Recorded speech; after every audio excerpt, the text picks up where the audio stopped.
Hadith number 295. Narrated by Hadith ibn Yaman, that the Prophet ﷺ said, إِنَّ الْمُؤْمِنَ إِذَا لَقِيَ الْمُؤْمِنَ فَسَلَّمَ عَلَيْهِ وَأَخَذَ بِيَدِهِ فَصَافَحَهُ تَنَاثَرَتْ خَطَايَاهُمَا كَمَا يَتَنَاثَرْ وَرَقُ الشَّجَرِ. What's the meaning of tanathar? It will scatter down. He said, the believer, verily the believer, whenever he meets the believer and he shakes hand with him, and he says salam to him and he takes his hand and shakes hand with him, but the sins of both will be scattering down as the leaf of the tree is scattered down. So remember this when you shake hands with your brother. Don't listen to shaitan, who may say there might be some viruses and you need some, antibacterial. Okay, keep antibacterial in your pocket if you want.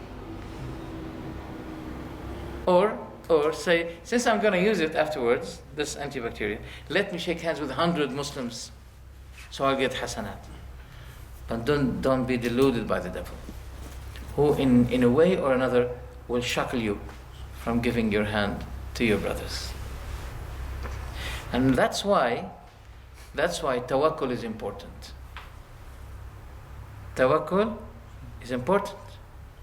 Yes, it's true that there might be some viruses, but Allah knows your good intention, and the transforming of the viruses and the disease and the bacteria are in Allah's hands.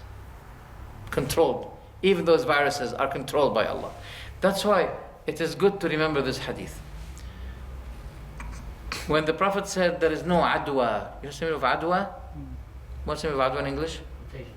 Huh? Can you spell it? CONTAGION. That's my French. Vous parlez français, mon vieux? He said this is French. No. We need English. Contamination. Jazakumullahu khairan. Okay. So the Prophet said there's no contamination. And there is no tiyara. Tiyara, bad omen. Then the companions said to the Prophet ﷺ, we see the sick camel stands beside the healthy camel. It contaminates it. Then the Prophet replied and said, who contaminated the first? Who contaminated the first? The Prophet is not denying that there is contamination, but the Prophet wants to remind you that Allah is the causer of things primarily. Now, and we have to deal with this. When you go to the restaurant, did you ever ask the restaurant, did you clean well the spoon? Maybe did not clean it well. You'll not say that to him. So you have to make tawakkul. So this is more needed for tawakkul, that you shake hands with your brothers. Hadith number 219. The hadith I mentioned in As-Sahiha, Silsilat As-Sahiha, hadith number 526 and 2092. Coming to hadith number 299. عن هانئ بن يزيد قال قلت يا رسول الله دلني على عمل يدخلني الجنة فقال إن من موجبات المغفرة بذل السلام وحسن الكلام. هانئ بن يزيد said, O Rasulullah, guide me to a kind of action or good deed that will let me enter Jannah. Then the Prophet said, among the things that oblige forgiveness is to exceed giving salam and having good speech, speaking good to people and spreading salam to people. How beautiful is this religion? Briefly, good speech, exceeding giving salam to the others. As-Sahiha, Hadith 1035. Coming to Hadith number 300. When I say 300 or 299, according to this book. But when I refer to the book As-Sahiha, which is the big volumes of Sheikh Albani, Silsilat al-Hadith Sahiha, I'll give you the number of it if you want to return to it. So according to this volume, Hadith number 300. عن عائشة قالت دخل يهودي على رسول الله صلى الله عليه وسلم فقال السلام عليك يا محمد. فقال النبي صلى الله عليه وسلم وعليك. That's all. فقالت عائشة فهممت أن أتكلم فعلمت كراهية النبي لذلك فسكت ثم دخل آخر فقال السلام عليك فقال النبي صلى الله عليه وسلم عليك فهممت أن أتكلم فعلمت كراهية النبي لذلك ثم دخل الثالث فقال السلام عليك فلم أصبر حتى قلت وعليك السام وغضب الله ولعنته إخوان القردة والخنازير أتحيون رسول الله بما لم يحيه الله فقال رسول الله صلى الله عليه وسلم إن الله لا يحب الفحش ولا التفحش قالوا قولا فرددنا عليهم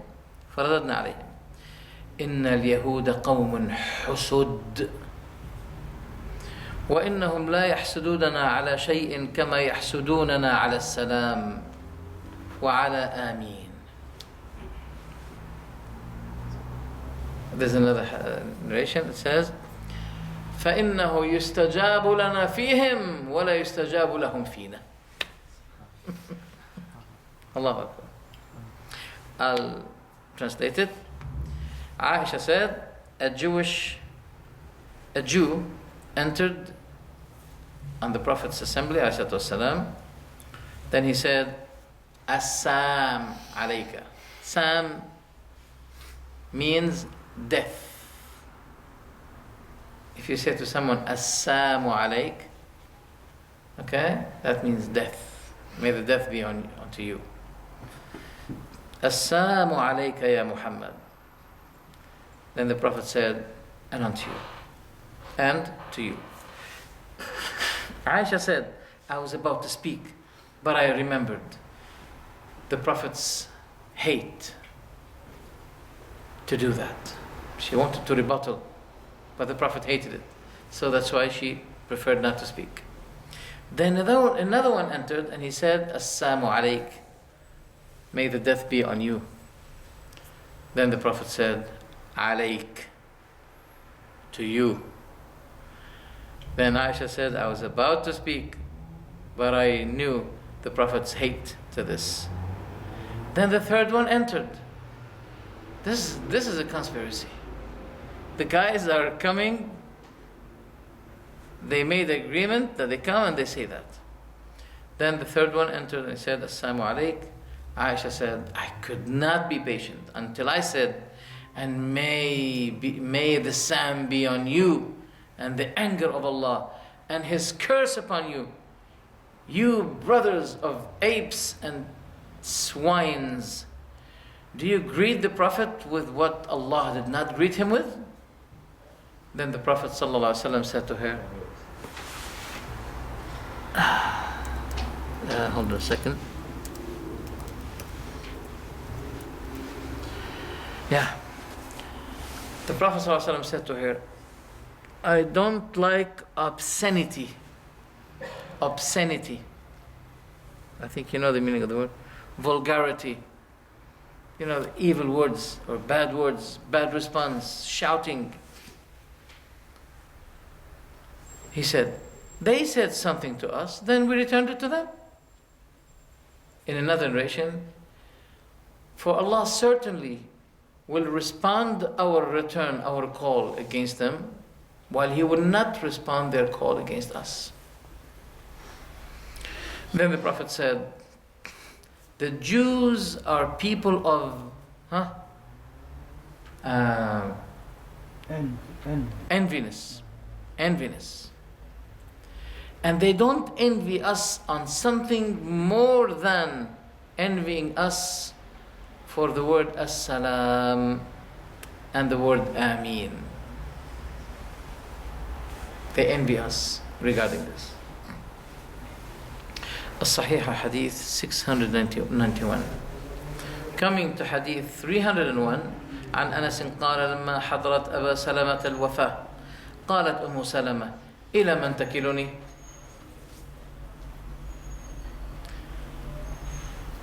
Anas said that when Abu Salama was dying on his way to death, Salama said to him, "You're leaving me to who? To who you're leaving me?" He was dying. فقال اللهم إنك لأم سلمة خير من أبي سلمة. الله أكبر.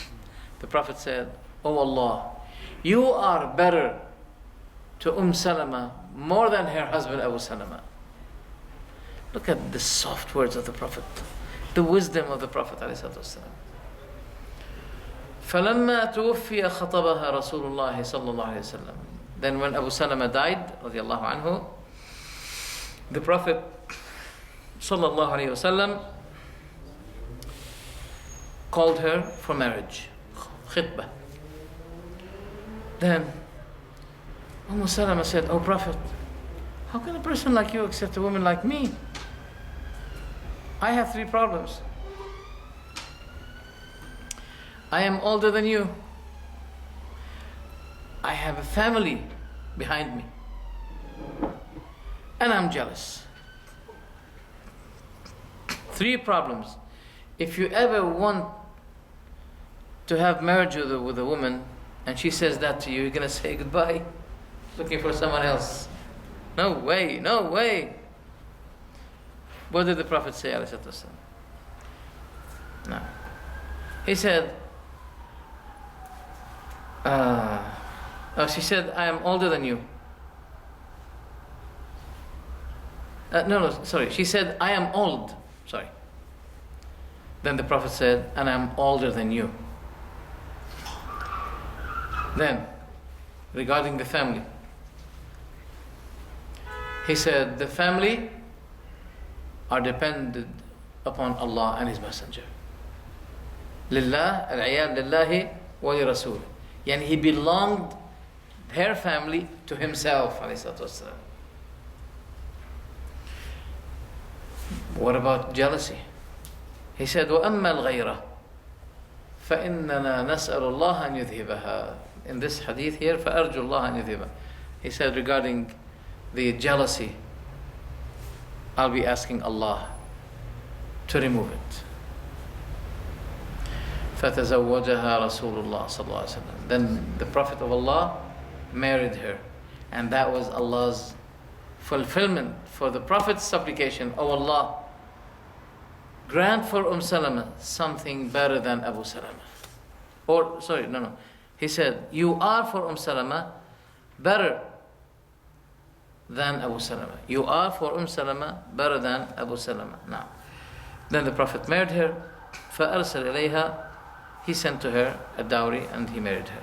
As-Sahiha, Hadith number 293. Coming to Hadith 302.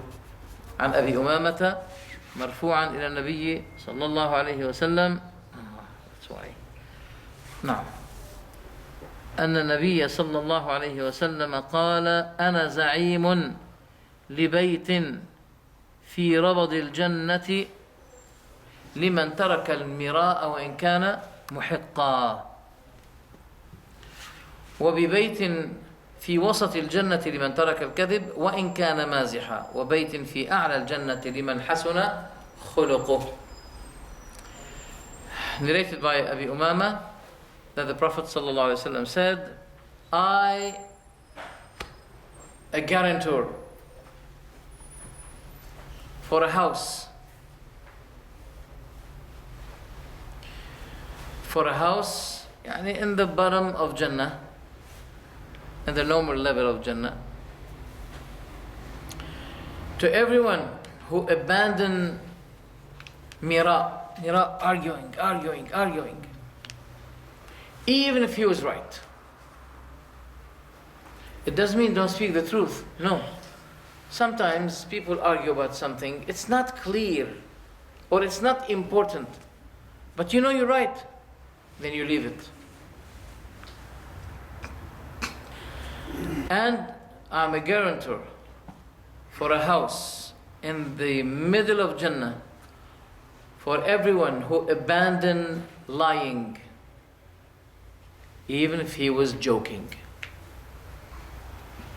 And a guarantee also, a house in the highest levels of Jannah for the one who had good manners. As-Sahiha 273. So there's a guarantee for 3 levels. Alaikum salam. 3 levels in Jannah. How much more if you fulfill the 3? That means you abandon arguing, you don't lie while joking, and you strive to achieve good manners. If you strive to achieve good manners, you are striving to be the closest to the Prophet Muhammad sallallahu alaihi wasallam. It's up to you. You want to be close or you want to be distant? It's up to you. You can work on it today. Change your character. Don't tell me I'm a hot-tempered, I can't control it. Right? It's up to you. Let's say, let me show you something. Let's say there is a vacant job for you and the salary is 10,000 pounds a month. You should be working with them. And one condition is be patient always and have good manners. Deal with people in the best manners. You're going to change yourself. Wallahi, I'm going to do the best man. 10,000 pounds a month. Wait and see. How will I look? The hadith is telling you that you're going to be in the highest achievement in Jannah with Rasulullah sallallahu alaihi wasallam. It's up to you now. Now, don't.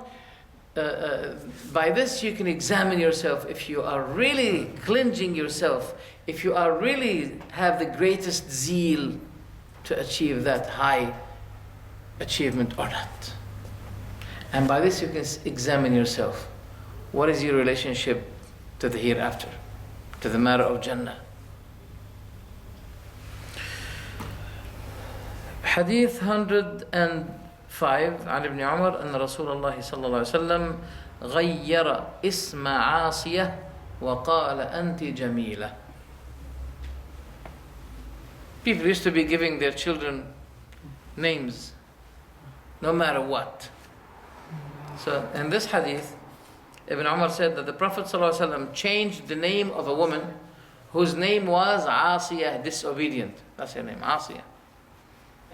He changed it to what? Jamila, beautiful. Alaykum as-salam. It had been narrated that Umar radiallahu anhu said to a person, he's Bedouin, what's your name? He said, Harb, war. He said, what's your father's name? Huh?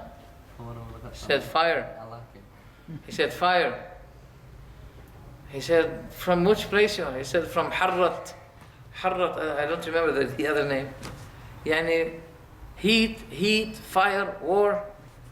The Umar radiallahu anhu said, go and catch your family.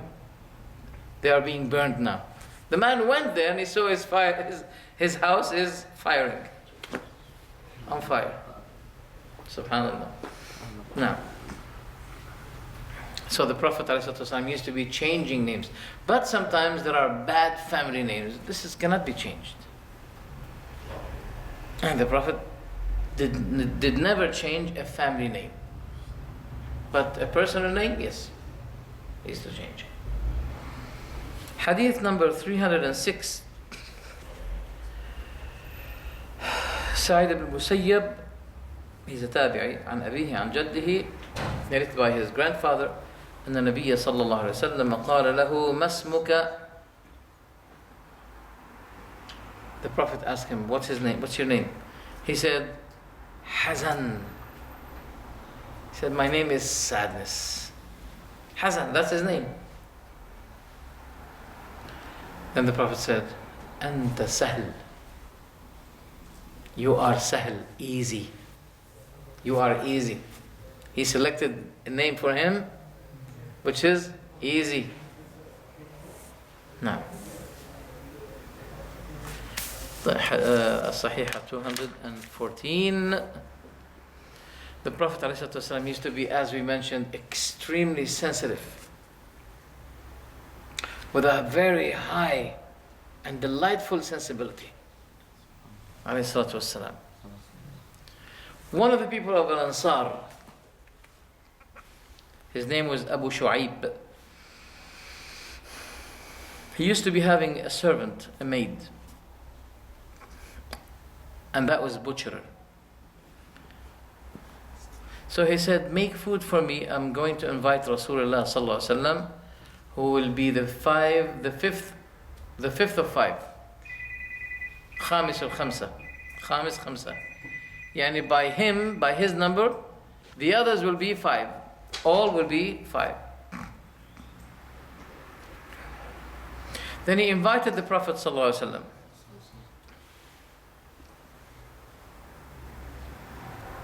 Then he invited the Prophet with 4 with him, then they became 5. Then one of the people saw the Prophet going, so he followed him. Then the Prophet came to the man, to the host, and he said to him, you invited us, إِنَّكَ دَعَوْتَنَا خَامِسَ خَمْسَةٍ وَهَذَا رَجُلٌ قَدْ تَبِعَنَا فَإِنْ شِئْتَ أَذِنْتَ لَهُ وَإِنْ شِئْتَ تَرَكْتَهُ قَالَ بَلْ أَذِنْتُ لَهُ. The Prophet said, you have invited us, the 5, and this man had followed us. So, if it was your will, you will allow him to join with us, and if you will, you will not allow him. Then the man said, no, but I have allowed him. I allow him. As-Sahihah, hadith number 3552.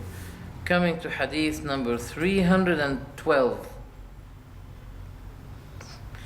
It's a long hadith that women used to be giving bay'ah to Rasulullah sallallahu alaihi wasallam ala al-Islam, regarding of being Muslim. Then they said to him, نُبَايِعُكَ عَلَىٰ أَنْ لَا نُشْرِكَ بِاللَّهِ شَيْئًا. We give you bay'ah, O Rasulullah, that we do not set up partners with Allah any. وَلَا نَسْرِقْ. We never steal. وَلَا نَزْنِي. And we never fornicate. وَلَا نَقْتُلُ أَوْلَادَنَا. And we never kill our children. Until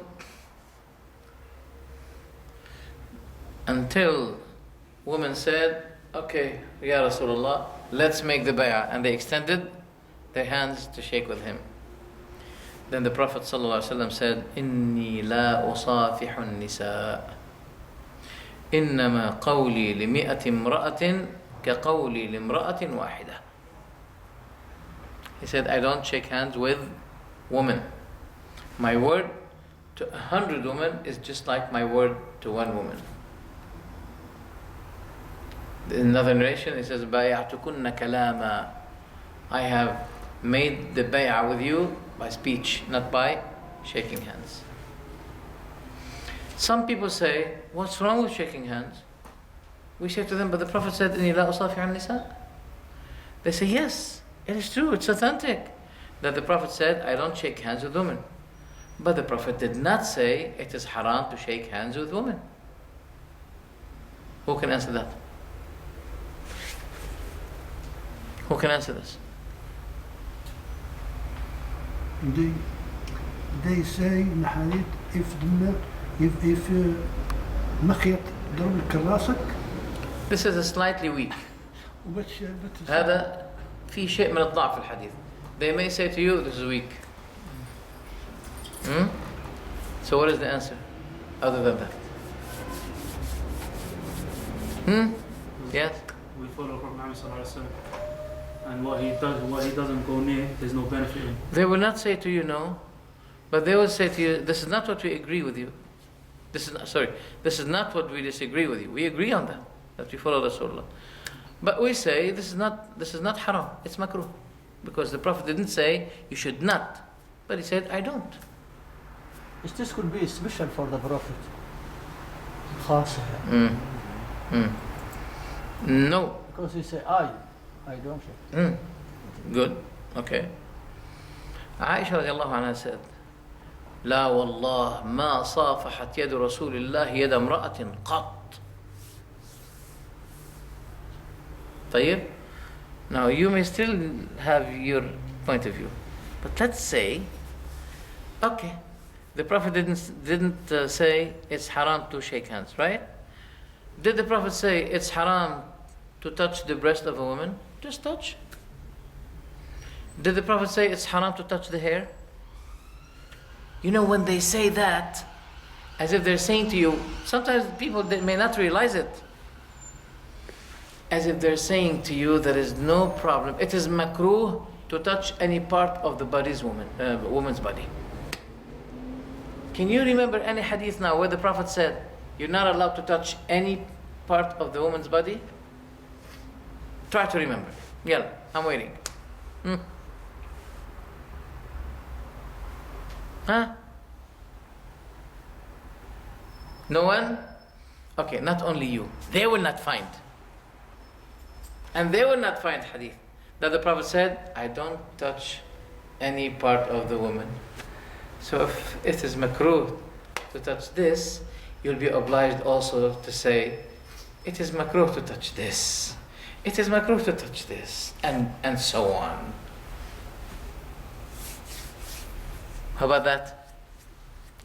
Try with those who bring this doubt to you. And you'll find I'm a good advisor to you. Inshallah. I know that some people may be stuck in very critical circumstances, especially those women. They may say, oh, nice to meet you. And now he's in a big test. Whether to shake hand. I know it's easy. If there are some Muslim brothers around him, oh no, we don't shake. But maybe if he's alone, no Muslim around me. Be careful. Some people fall in weakness. But despite this, this is a mistake.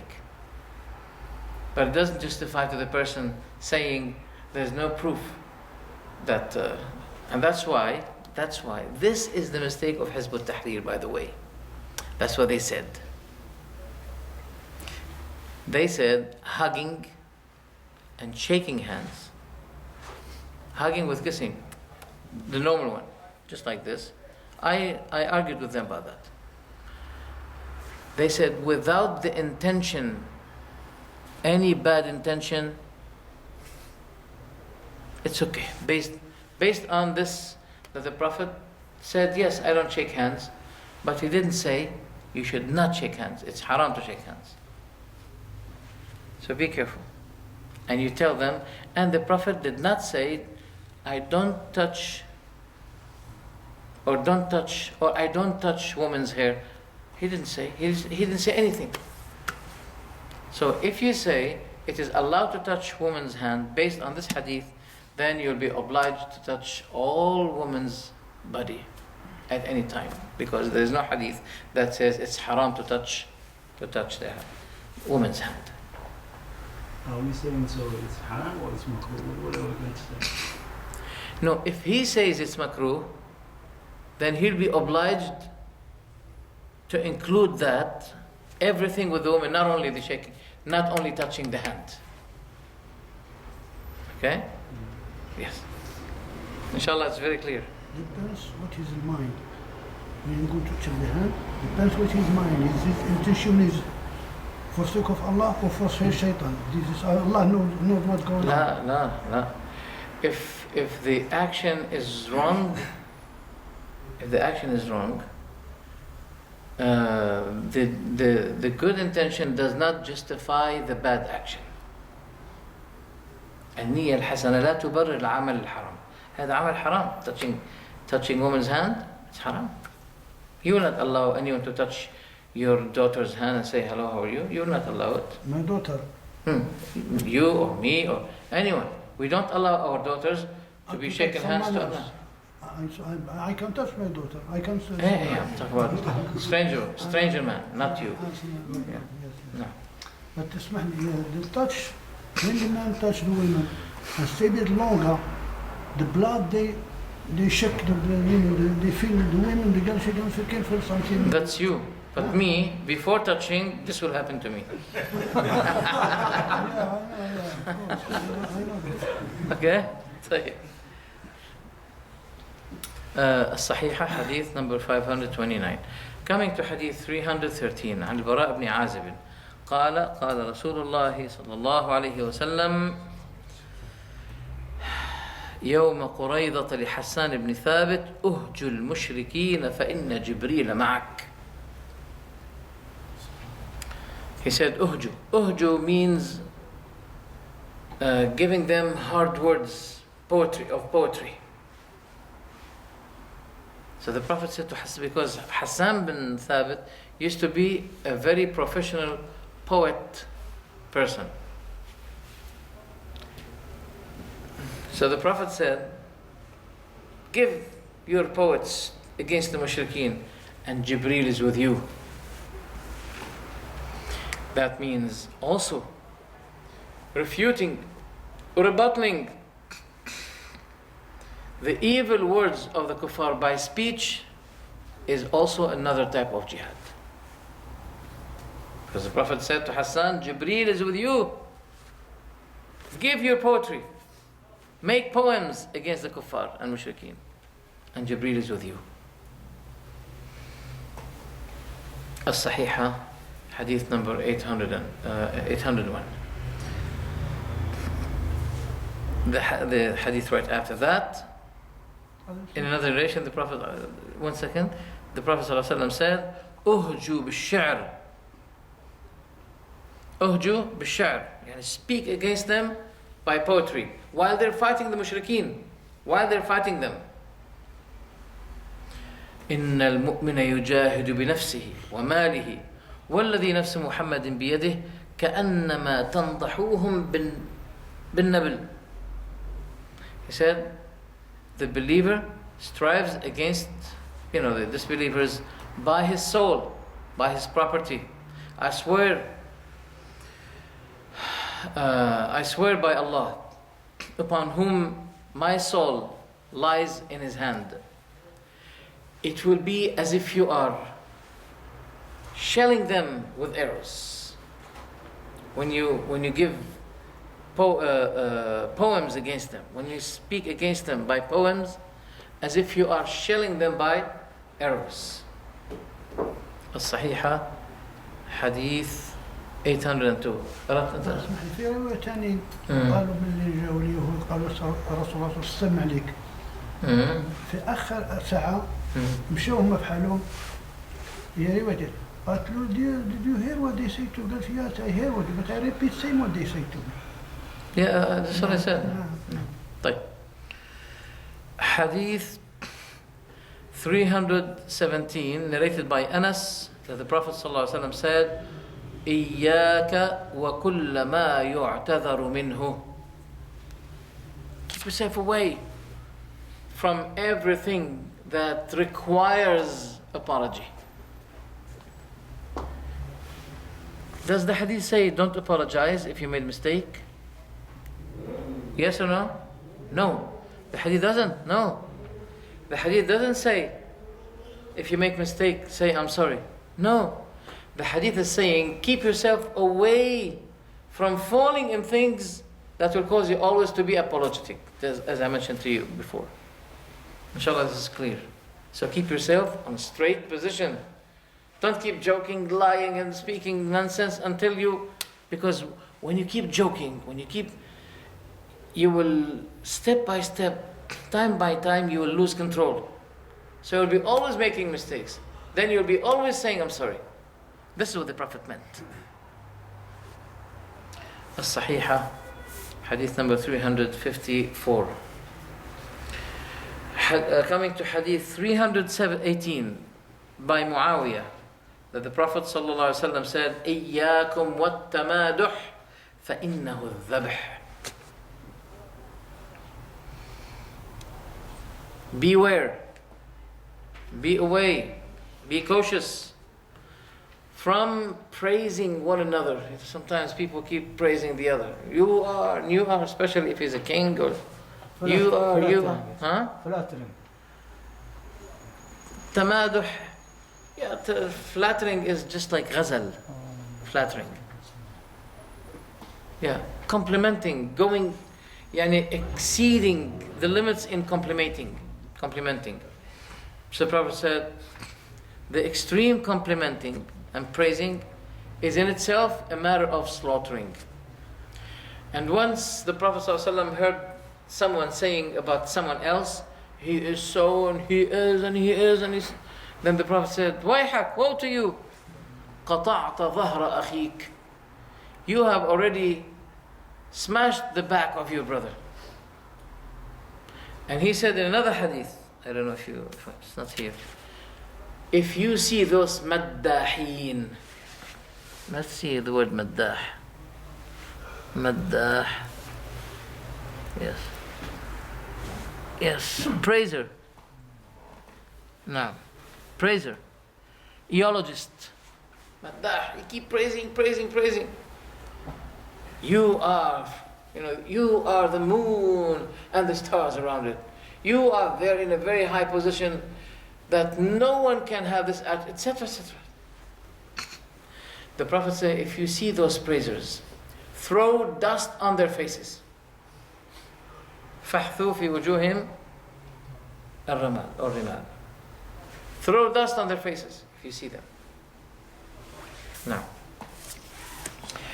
Sahih Hadith number 1284. Coming to Hadith 321. The Prophet ﷺ said, بَلْ آكُلُ كَمَا يَأْكُلُ الْعَبْدُ وَأَجْلِسُ كَمَا يَجْلِسُ الْعَبْدُ.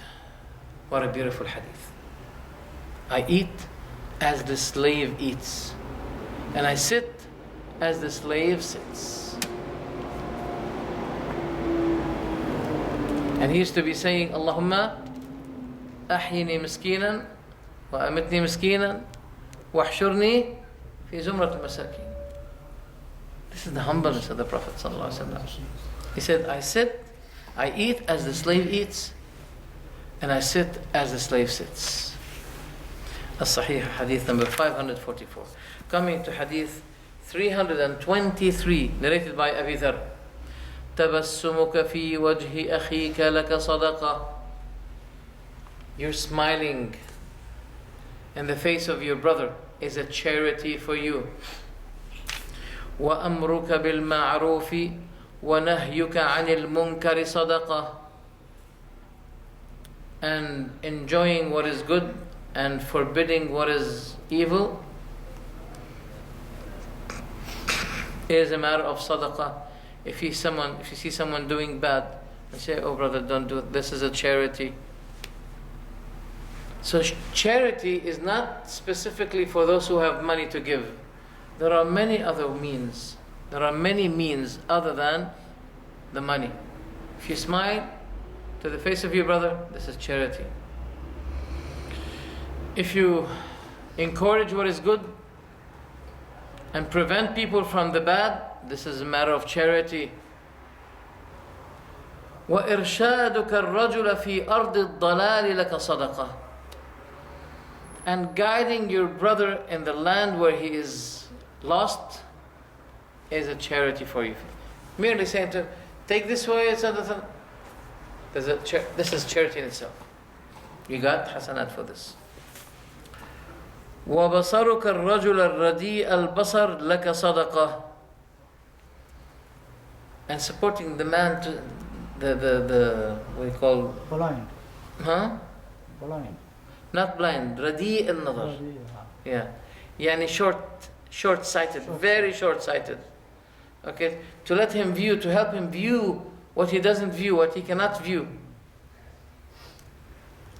If you understand that, is a matter of sadaqah. وَإِمَاطَتُكَ الْحَجَرَ وَالشَّوْكَةَ وَالْعَظْمَ عَنِ الطَّرِيقِ لَكَ صَدَقَةً. And moving away the stone and the thorn and the bone from the midst of the way is a charity for you. وَإِفْرَاغُكَ مِنْ دَلْوِكَ فِي دَلْوِ أَخِيكَ لَكَ صَدَقَةً. And emptying from your container of water or food, emptying from your container to the container of your brother is a charity for you. As-Sahih Hadith number 572. Coming to Hadith 325, عن جابر مرفوعا تسليم الرجل بإصبع واحدة يشير بها فعل اليهود. If you meet your brother and go, okay, this is the signal of the Jews that they used to signal towards one another as an indication of salam, salutation.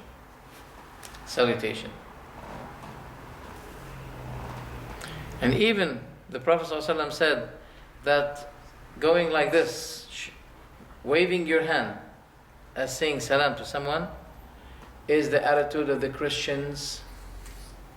By one finger is for the Jews. By a hand like this, even this is not allowed in Islam, to go like that. But he say, Salaam alaikum. Aywa, with salam alaikum.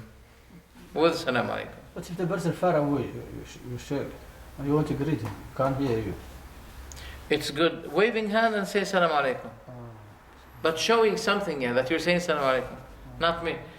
What the Prophet is talking is about just merely doing this. Okay? Now.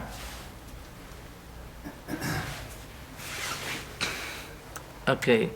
The Prophet ﷺ said,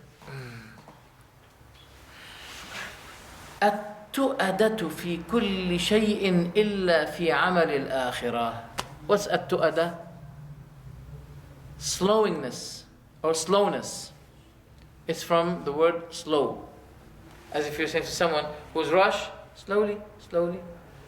No. If the man is rush regarding doing the thing, about, related to the hereafter, doing something good, giving charity, okay? Don't say to him slowly. No.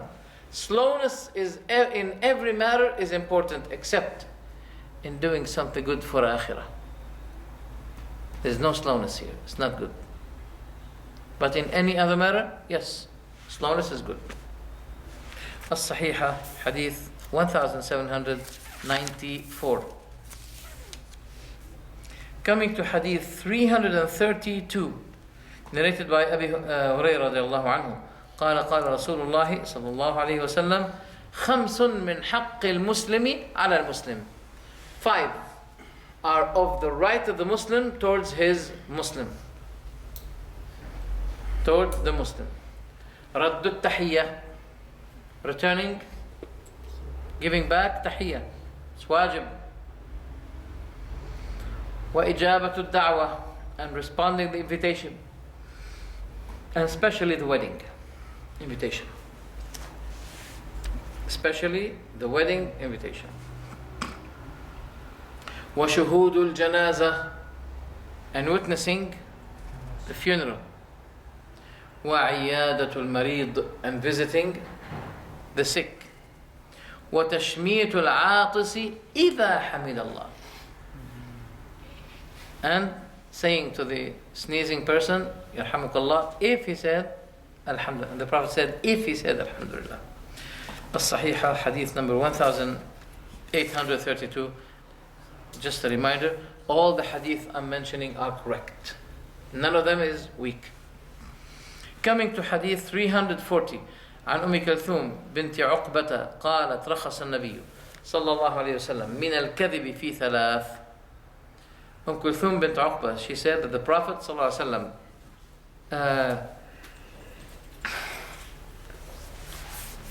licensed or allowed, that means he gave exception to what is usually prohibited, and that is lie.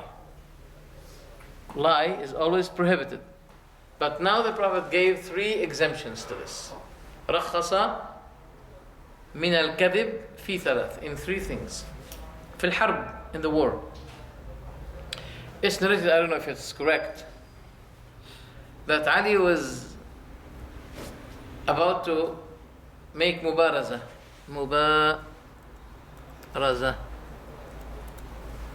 Yeah, mubaraza, yes. Mubaraza. Yes. No, mubaraza. Mubaraza means a face-to-face war between 2 individuals. And that used to be always before the war. Before the army, the 2 parts of the army will be confronting one another. It will be preceded by a confrontation between one individual who is the strongest in his army facing another one who is also the strongest in his own army. This psychologically make effect. If one died, the death of this one will be a matter of loss to this other army. So their ma'nawiyat, their morals will be falling down. So Ali was facing one kafir. As the kafir was coming towards Ali face to face like this, then Ali said, I'm not supposed to face 2 persons at the same time. So that kafir looked back, then Ali chopped his head immediately. He said, I'm not supposed to face 2 persons at the same time. In this, it's a matter of war between 2 armies. It is allowed to lie. Okay. وَفِي الْإِصْلَاحِ بَيْنَ النَّاسِ, that's the second. To reconcile between 2 brothers. For example, there's a war between the brother and the other one. Then you say to him, Wallahi, I know that this man loves you.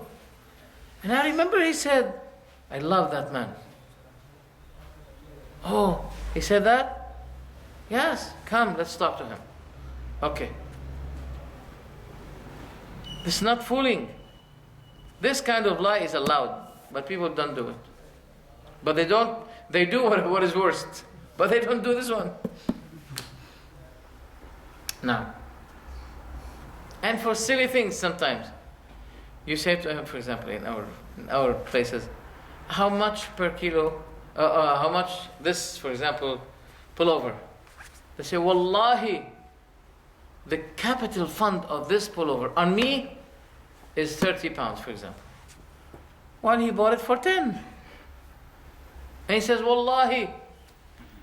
And the worst among those who swear falsely are those who swear at the time of Asr. Because Asr is a warning factor. Well, Asr, inna al-insana lafi khusr, is a warning factor. Yes, so what are the 2 things that are exempted from what is usually forbidden in the war? Reconciliation. And the 3rd one? Huh? Huh? From you. The 3rd one? No. It's the 1st of April, the 3rd one, I think. Well, let me see. Huh? No. The Prophet didn't say it. The Prophet didn't say it. Wow, people do that. Okay. حديث الرجل لزوجته وحديث الزوجة لرجلها. But not every speech, the speech of a man to his wife and the speech of a woman to her husband. But this is not an open ticket, for example. Yeah, but some people are naive.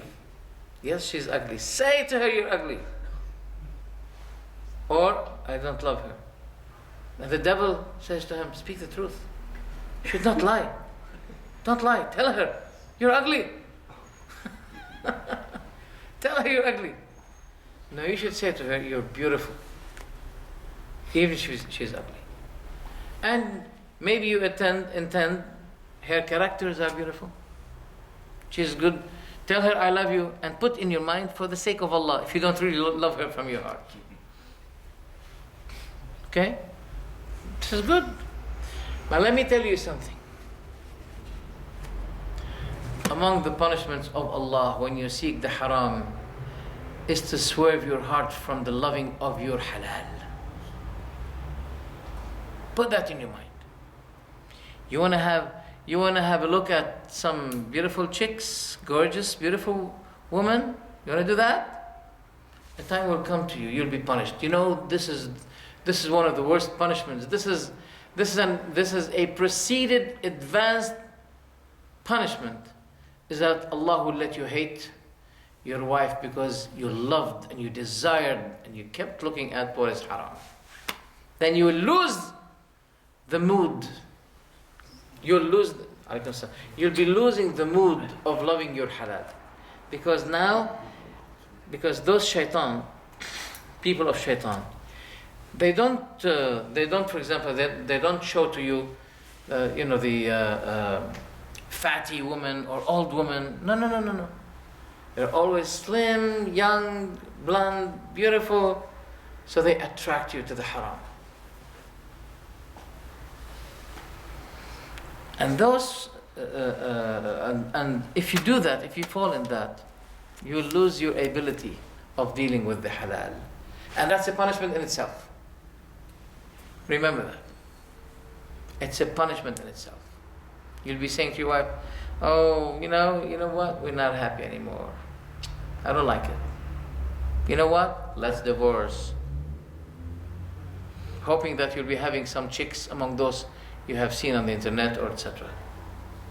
This is a dilemma. Wallahi, this is a dilemma. This is a tragedy.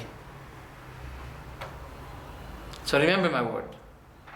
This is a punishment in advance to those who keep looking at the haram. It will cause them to lose their mood in looking at their halal.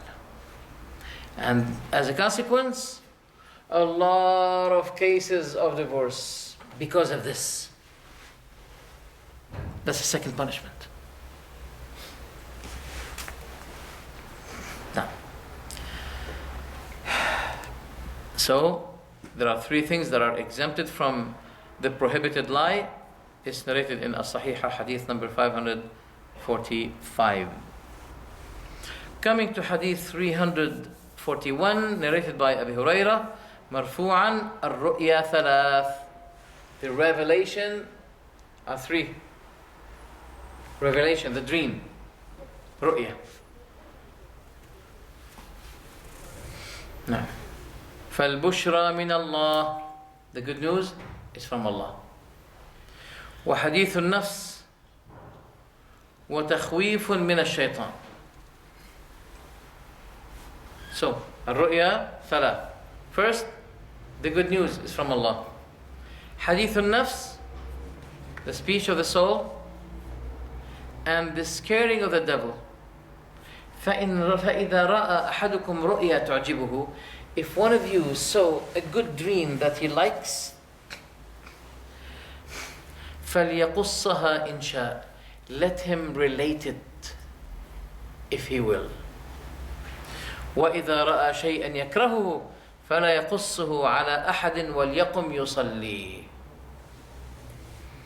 And if he saw something that he hates, he should not relate it to anyone, but let him stand and pray. There's another hadith. If that happens to him while in his dream, then let him change the mode. While if he's like this, he moves away. Okay? Let him remember Allah. For it will not harm him. You should know. If the devil has the ability to have access against you personally, in actuality, he would have done it. He would have done it. But since he cannot do that, And since the believer has protectors, then why did he come to you in your dream? Why did he seek to change your mood in your dream, to scare you? Because he couldn't do it in actuality. That's why he does it to you in your dream. By wudu. Yeah, it's okay. Wudu. The remembrance of Allah before you sleep. Shaking your blanket. Okay? Making your remembrances. Reciting Ayatul Kursi. All of those factors will help you against those bad dreams. Let's say at least 90%. But if Allah willed something of the 10%, maybe this is something that will be also as a matter of forgiveness for your sins. So everything is good for the son of Adam. So don't panic. Yes, my brother. Is it always shaitan, the scary dreams, or sometimes it could be something else? It's always from shaitan. Wallahu a'lam. It's always from shaitan. Because the Prophet is saying that the good news is from Allah. But maybe something I may exempt what I saw in my dream. Once I ate too much chicken, and I slept, and I saw a whole skeleton saying to me, "Why didn't you pray?" Next day I started to pray. So I don't know. Warning. Maybe sometimes it's a matter of warning from Allah. I hope so. That was giving me a warning in my dream. I was something like 11, 12 years. And that happened to me, and I said, "Oh my God, what is that? What did I see?" It was horrible. Then I started to pray after that. So Allahu A'lam. I'm sure that the devil will never appear or do that in my dream to remind me about the prayer. No.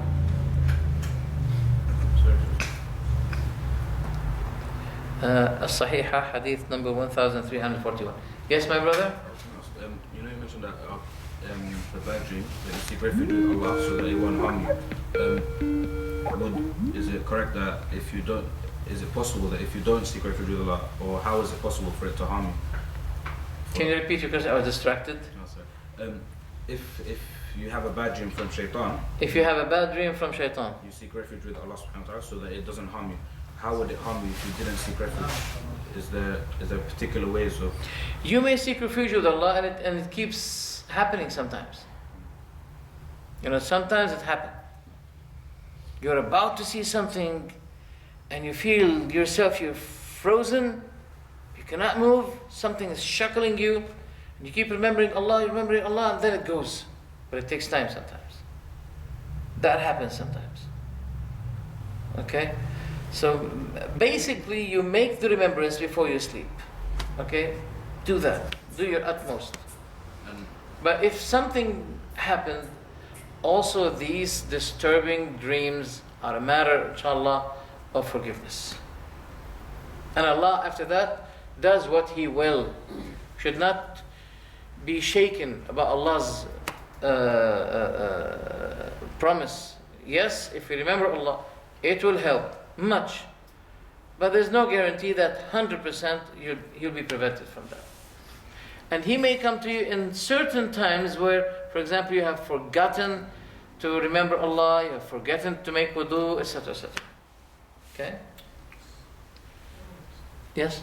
Yes, in the Prophet's mosque in Medina, the place they call Rawda. What does that mean though? Sorry? The Prophet's mosque in Medina. Mm-hmm. The place they call Rawda. What this means? Garden. Garden. No, what is the actual thing? It's actual garden there. Yes. The Prophet ﷺ said between my member. And why he mentioned the member? Yeah. Because it is a very active place where the Prophet ﷺ speak to his companions, or the revelation always come while he's sitting there, people are teaching, listening to him, taking his hadith. So this is the source. As Zamzam is the source of water that people need. Also, this place was the source of the good that people need, more than the water, more than anything else. So the Prophet described it to be garden. So some people believe there is an actual garden under. Some people they believe there is a garden inside. You know, it's They what? This what? a garden, actual garden. God? Garden. Jannah. Jannah. Invisible Jannah. No. That's not. No way. That's misunderstood. That's why, for example, some scholars like Imam Nawawi rahimahullah, he has a book called Riyadu al-Salihin. And there's a book called Riyadu al-Jannah. Okay? So that doesn't mean that doesn't mean necessarily what people mean. And some other people say maybe there are graves of the prophets, that's why the prophet said it. It's not true. And some people twist the words of this hadith. They say ما بين منبري وقبري روضة من رياض الجنة, which is wrong. The hadith is not like that. Between my minbar and my house, not my grave. Now you may say, but his grave is there. But the grave was not inside the mosque. Outside. It's outside. And it was house. At the lifetime when the Prophet said it, at the Prophet's lifetime, when the Prophet said it, it used to be a house, not a grave.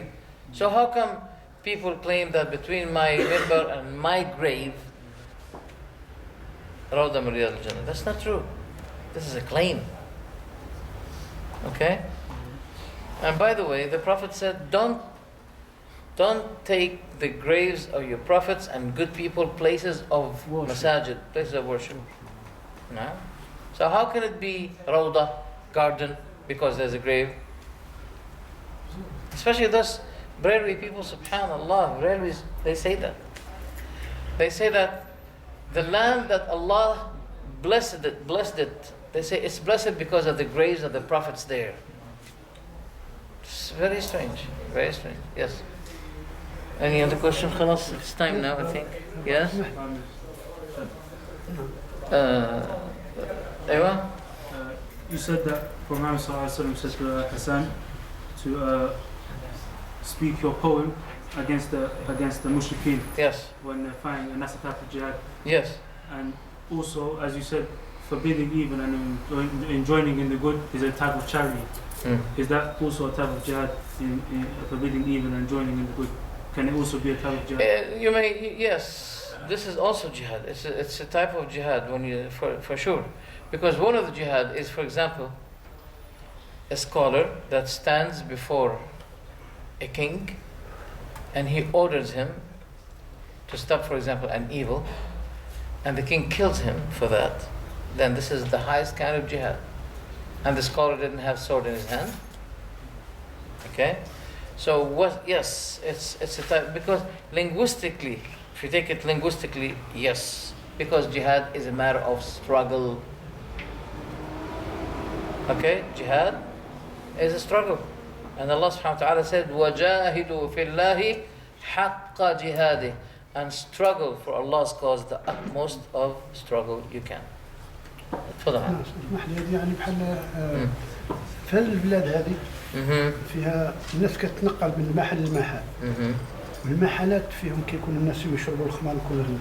اي واحد مشى لشي محل لازم يعني ينقيه كويس، يعمل الفراش نقي، يعمل كل شيء نقي، وخا يصلي العشاء في الجامعه يمشي لدارو يصلي ركعتين وينعس عليه يقول لي العجيه اليمنيه يقول الله باسمك ربي وطاعته جنوبك وينام سكتان مسكي رحمه، يعني وفيه بالعتاء الدعاء ويعني ويقرا سوره يعني آية الكرسي وسوره ومعوذات ويذكر الله وينعس. الله اعلم هذيك كتيصيب فيها الانسان الراحه ولا يعني هذه يعني بحال الله المستعان. لا حسب البيوت هنا في المحلات يا اخي قباح، كيمشي الانسان مسكين وينعس يشرب فيهم الخمر يقول لا. هذه البلاد هذه الشيطان يعني واعر في هذه البلاد. بلادنا احنا شويش يعني، واسمح لي عندي اقول الله يجزيك. لا ابدا الله يرضى عليك. Just one conclusion. The hadith على المصافحة. I don't understand it. The conclusion, what's haram or yes, sure. There's no doubt. There is no doubt. Because there is no exemption as to touch anything of the woman, whether her hand, or her waist, or her hair. I mean, touching, let's for example say touching the hand of the woman, okay, is not allowed. Okay, what about touching the hair? It's not more attractive than touching the hand, for example. So, nothing of the stranger woman should be touched. Never ever. حلو بكرة someday we're going to say to those barbers, okay, some people may say to them, well, this is only touching the hair, he's a barber, he's only shortening the hair of the woman. It should be allowed, since you can shake hands with women. What about the hair? I can cut the hair of a woman. It's allowed. No, nothing of the woman should be touched. It's not allowed. What about she's cutting the hair? Your hair. She's cutting? Your hair. No, the vice versa. You don't need to cut your hair. I know, I don't need It happens to some people. I saw with some people. No, it's not allowed. A woman should not be touching, and a woman should not be touched, and men should not be touched by women. Okay? Because touching, no. Doctors, with the patient, with the smoking. Every necessity should be assessed with its due assessment. Okay? First step. Is it possible that we find a woman doctor that we can let our wives show for some parts of their body if it's needed, important? Okay? If it's possible, then we go ahead. If it's not, then there's no other solution except a man. Based on necessity, yes. Based on necessity. No. طيب كم الساعة الآن؟ Time is it now? Shall we go half an hour more? Yes. You know what? طيب يلا. لا, I'm not going to say anything. Since you're specialized in the field of firqat, is there any فائدة in studying a particular sect, مثلا the Shia, and probably just to bring them to Tawheed, just for that sake? Yes, if you do that, this is good. You try your best if you want to learn how to refute certain people who are deluding others. It is important. But first I say, you have to incapable yourself in terms of knowing what is your attitude, your deen. Before they bring doubts here and say, oh, I didn't know that. Oh, I didn't. You'll be weak. So you have to know what you do when you deal with those people. You have to deal seriously with them. First, you satisfy yourself with the knowledge of the book and the sunnah. Then you qualify yourself in knowing what is their problem. The doctor should be qualified in knowing what is the diseases of people. Then you can start taking cure. طيب جزاكم الله خيرا for your attendance. سبحانك اللهم وبحمدك أشهد أن لا إله إلا أنت أستغفرك وأتوب إليك.